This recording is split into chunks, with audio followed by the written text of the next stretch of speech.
The queues at the same re-registration centres got longer despite the rollout of new measures by the National Communications Authority to address the chaos associated with the process.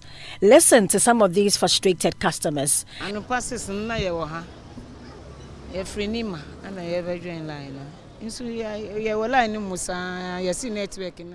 couldn't do it because after being through the line, they told me that I have to do some linking, and because I've done the linking yesterday, I cannot do it yesterday now, so I have to come next day. The line, even the queue is not going. And so for me, I want to go home.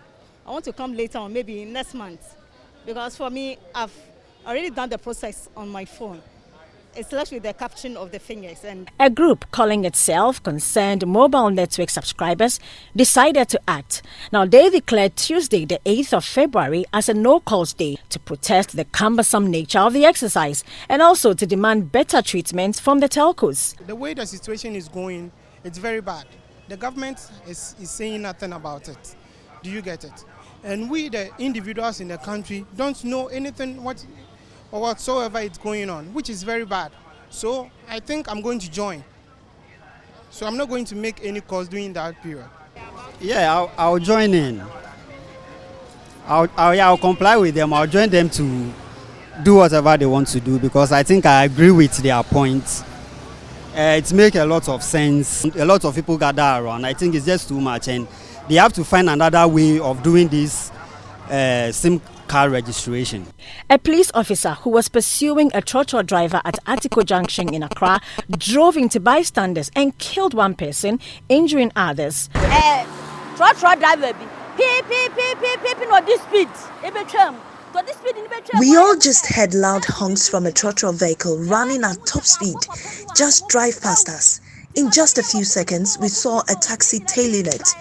The taxi veered off the main road and knocked down one man there.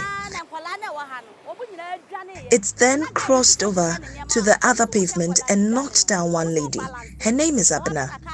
As we were wailing, a policeman emerged from the crowd. We even thought he was just here to calm the tensions until he said he was the driver of the taxi and that he was pursuing a trotro driver. Let's hear from the African Center for Energy Policy. They are asking the Finance Ministry to abandon any plan to lend GNPC some $199 million of oil revenue, insisting it will be unlawful. Now, there is a bit of background to how they got that.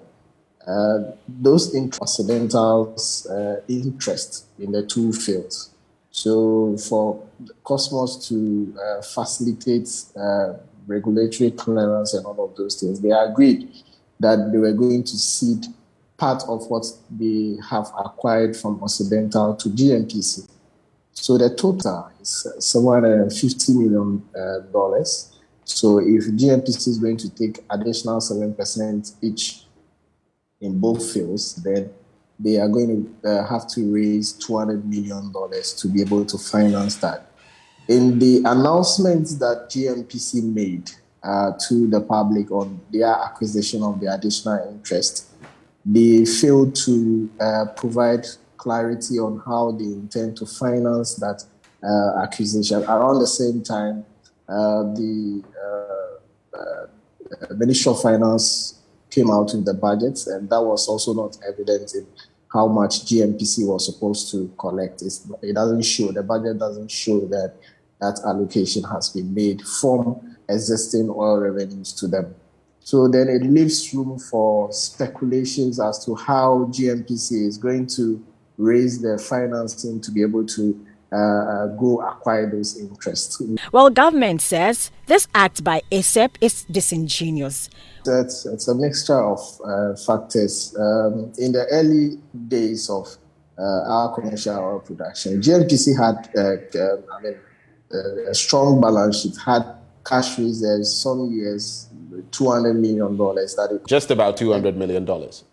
Right. So along the way, you notice that GNPC started giving out loans even to the Ministry of Finance, to other states, pre-financing state projects for other agencies in the sector, and those monies never get paid back, and then that in the end, the cash reserves have been. I mean, the objective that the organization, the operation set for itself, and how managers along the way, the various managers try to fit the objective of the corporation into the overall national objective. Because national oil companies, they are not only there to, especially in our developing countries, they are not only there to deliver GMPC, going to give money for people to plant trees and all of those things,